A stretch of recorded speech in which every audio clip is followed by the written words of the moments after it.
Hello and welcome to the first part of the beginner's guide to Gothic.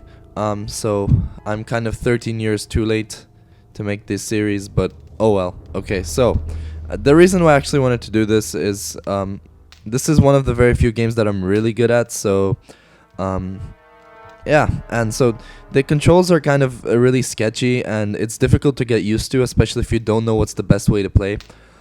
So straight off the bat, let me tell you the best controls to have. So if you go to options, you can go to game settings and Gothic 1 controls.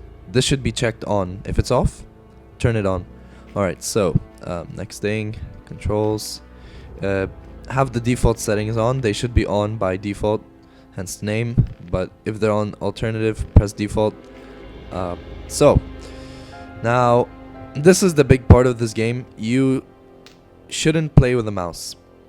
You have to play with a keyboard for the good experience. You can play with a mouse, but it's not going to be good, let me tell you, because the only time when a mouse has an advantage over the keyboard is when you actually need to turn around really quickly. But the game never gives you these kind of scenarios where you need to turn really quickly.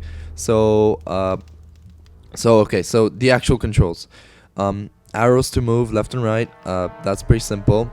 And then so you're going to be using tab to open inventory and control to pretty much do anything like interacting. Hey, so you! let me interact with Zardas. Okay.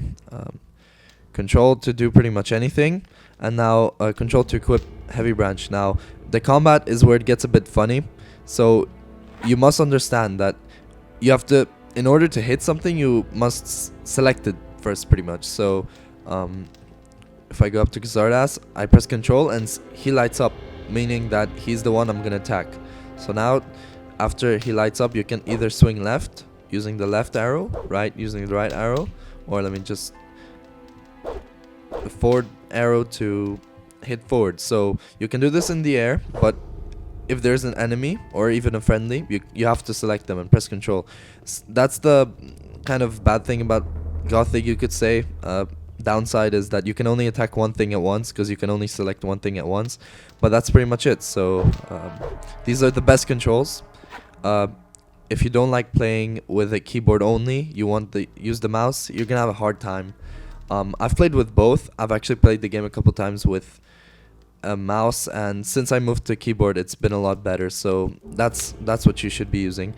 So thank you for watching. See you in the next video.